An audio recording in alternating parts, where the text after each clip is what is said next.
کہ اسی وجہ سے بانی پی ٹی آئی وزیر اعلیٰ کے پی کے علی امین گنڈاپور سے خوش نہیں ہے۔ ذرائع کے مطابق گزشتہ روز اٹیالہ جیل میں بانی پی ٹی آئی سے ملاقات میں علی امین گنڈاپور کی سرزنش ہوئی۔ ذرائع کے مطابق بانی پی ٹی آئی نے ملاقات میں علی امین گنڈاپور پر برہمی کا اظہار کیا۔ بانی پی ٹی آئی نے کہا کہ بشریٰ بی بی کی گرفتاری پر خیبر پختونخوا میں کوئی احتجاج کیوں نہیں ہوا۔ صرف یہی نہیں، علی امین سے ملاقات میں بانی پی ٹی آئی نے خیبر پختونخوا میں کرپشن کی روک تھام کے لیے اقدامات پر بھی زور دیا۔ بانی پی ٹی آئی نے علی امین سے کہا کہ صوبے میں کرپشن کی نئی کہانیاں اور تفصیلات سامنے آ رہی ہیں، کرپشن اور خراب کارکردگی کی آئندہ کوئی شکایت موصول نہ ہو۔ بانی پی ٹی آئی نے علی امین کو حکومتی امور پر عاطف خان سمیت پارٹی رہنماؤں سے مشاورت کی ہدایت کی اور وزیر اعلیٰ پر خیبر پختونخوا میں گڈ گورننس پر زور دیا۔ اب اس ملاقات کے بعد یہ چیمیں گوئیاں ہو رہی ہیں کہ بانی پی ٹی آئی کی جانب سے علی امین گنڈاپور مہلت ملی ہے۔ اگر وہ بانی پی ٹی آئی کے پلان پر عمل پیرا نہ ہو پائے تو ممکن ہے ان سے وزارت اعلیٰ بھی چھین لی جائے۔ تحریک انصاف کے رہنما تو یہ دعویٰ کر رہے ہیں کہ علی امین گنڈاپوری وزیر اعلیٰ کے پی کے رہیں گے۔ اب یہ بات تو طے ہے کہ تحریک انصاف پھر سے سڑکوں پر نکلنا چاہتی ہے، اسی لیے تحریک انصاف مضبوط اپوزیشن اتحاد بنانے جا رہی ہے۔ اور آج اس سلسلے میں مولانا فضل الرحمان سے پی ٹی آئی وفد کی ملاقات بھی ہوئی۔ مولانا فضل الرحمان سے ملاقات کے بعد عمر ایوب اور سلمان اکرم راجہ نے سینیٹر کامران مرتضیٰ کے ساتھ مشترکہ پریس کانفرنس بھی کی۔ سلمان اکرم راجہ اور عمر ایوب کہتے ہیں کہ ہم اپوزیشن کر رہے ہیں تاکہ مستقبل کا لاہ عمل تیار کیا جائے۔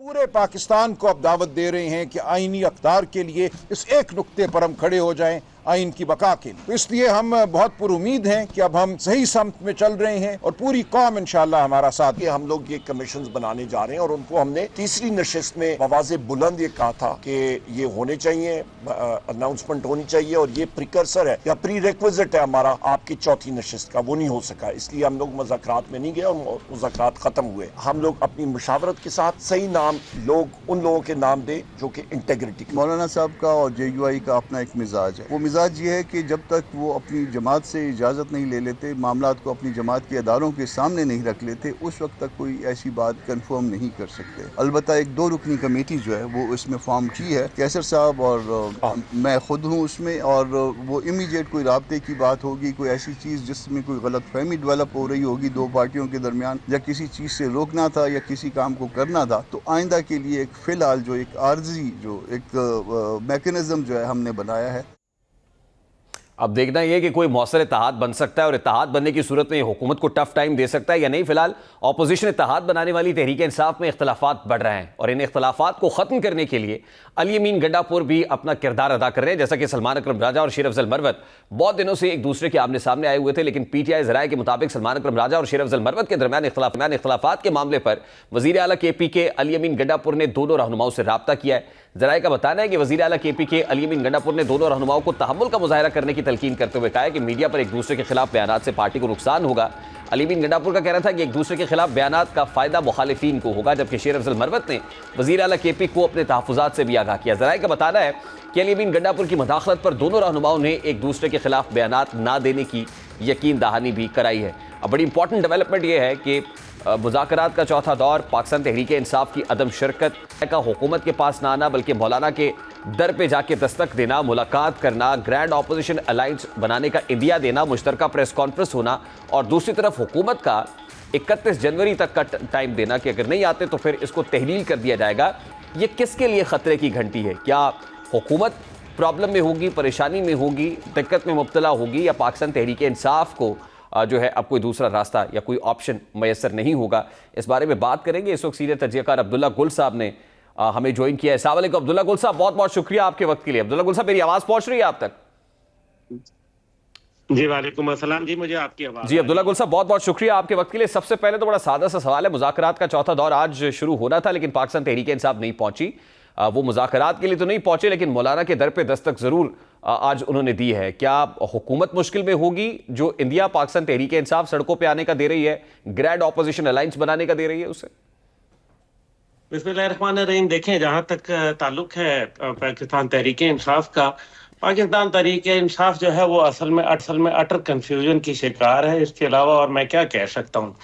اور مجھے ایسا محسوس ہوتا ہے کہ تحریک انصاف کے لیے مشکلات میں اضافہ اس لیے ہو رہا ہے کیونکہ وہ ایک بند گلی کے اندر جو ہے وہ جا کھڑے ہوئے ہیں اور انہوں نے خود تمام مذاکراتی عمل جتنے بھی ہیں ان کو خود ترک کر رہے ہیں۔ اب پتہ نہیں یہ بات کیوں ان کو جو ہے وہ سمجھ نہیں آ رہی، یا وہ سمجھنا نہیں چاہتے، یہ دانستہ کر رہے ہیں۔ مولانا کے پاس جانا کوئی پہلی دفعہ نہیں ہوا، بلکہ مولانا کے پاس وہ پہلے بھی جا چکے ہیں، کئی دفعہ جا چکے ہیں، لیکن پھر نتیجہ کیا نکلتا ہے؟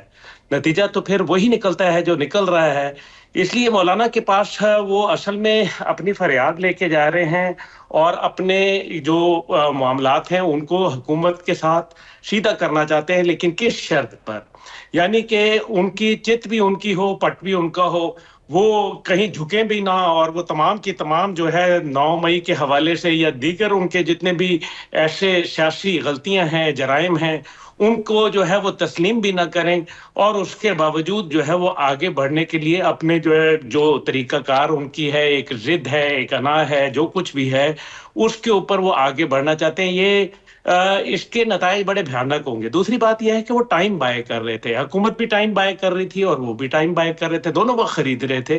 حکومت تو میرے خیال میں جو وقت خرید رہی تھی وہ درست خرید رہی تھی، کیونکہ وہ چاہتے تھے کہ ڈونلڈ ٹرمپ صاحب کے جو اس ٹائم پہ حالات ہیں ان کا تقریب حلف برداری تھی، اس کے اوپر کوئی ایسا کوئی پاکستان مخالف مظاہرہ نہ ہو، جو کہ عموماً ماضی میں ہم دیکھتے رہے ہیں کہ تحریک انصاف کی جانب سے ایک روش رہی ہے. لیکن اور میرے خیال میں حکومت کی یہ حکمت عملی کامیاب رہی.